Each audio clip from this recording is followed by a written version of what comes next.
In August 2024 alone, over 38,000 fires ripped through the Brazilian Amazon.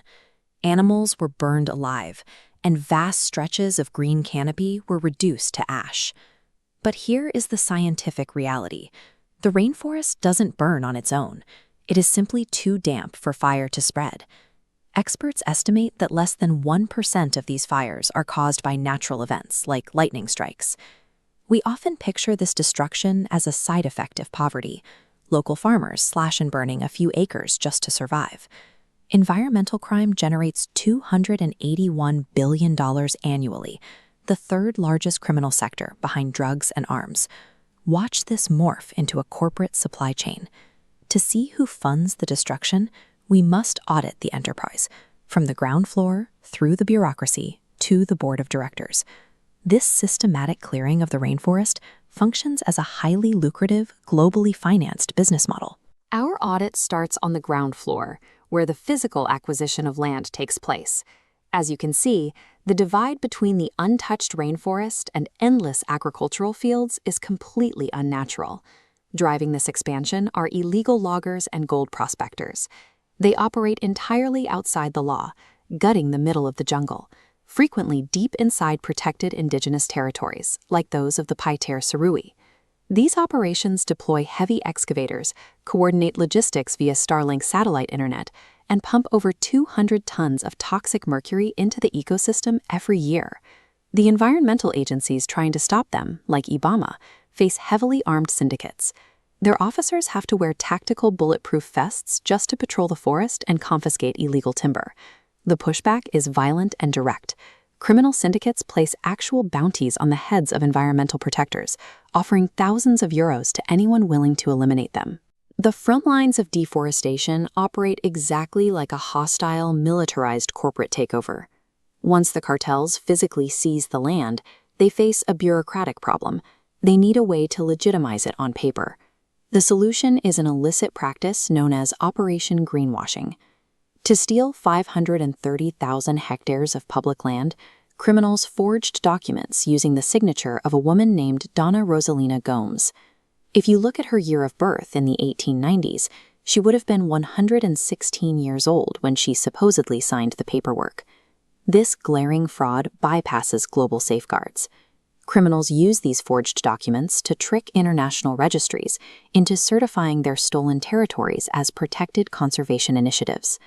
This flowchart tracks the ultimate financial payoff. The cartels take those fake certifications and sell millions of euros in carbon credits to multinational corporations, who buy them hoping to offset their own pollution. The global green economy is inadvertently subsidizing the exact cartels actively destroying the rainforest. To understand how this system survives, we move up the chain to the political enablers in Brasilia, where the laws are written. The agribusiness lobby controls over 60% of the National Congress. They use this majority to systematically relax environmental regulations and shield the industry from oversight. Their justification is entirely economic. They claim they are feeding the world, raising the forest to create massive cattle ranches and endless fields of soybeans.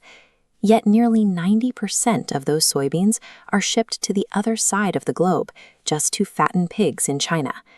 Political figures like Environment Minister Marina Silva push back against this system, but they face immense pressure. The economic incentives to clear the land are staggering. International financial institutions provide the final link in the chain.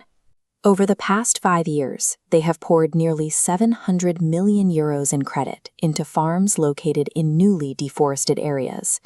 The illegal cartels on the ground and the legal politicians in the capital are working in tandem. Their shared goal is liquidating a living ecosystem for global export. The biological engine sustaining the entire region is now physically breaking down. Trees act as a living thermal regulator. They continuously release water vapor into the air. As that liquid changes to vapor, it consumes thermal energy, actively cooling the surrounding environment. When you clear the land, this cooling system breaks down. Temperatures immediately spike, and crucial rainfall plummets. Deforestation alone is responsible for nearly 3/4 of the decline in Amazonian rain. The agribusiness model driving the deforestation requires massive amounts of water to survive. Yet, by cutting down the trees, they are literally drying up the rivers their own megafarms rely on. The system is cannibalizing itself. Infinite agricultural expansion is physically impossible when you destroy the exact engine that creates your water. There is only one proven countermodel to this system in the Amazon. Scientific data consistently shows that indigenous territories remain the best protected areas in the entire rainforest. These territories survive because of a stark difference in how they define the concept of progress. The Western economic system is built on the ideal of having, an infinite, relentless demand for more soy, more gold, and more wealth, regardless of the ecological cost. The indigenous ideal of being recognizes that humanity must live within the strict physical boundaries of the natural world. The billions in annual exports and hundreds of millions in bank credits are being invested into a model that is systematically destroying its own climate foundations. We are attempting to fuel infinite economic growth by consuming a strictly finite resource. And as long as our definition of progress requires liquidation, we are simply burning the future to balance today's ledger.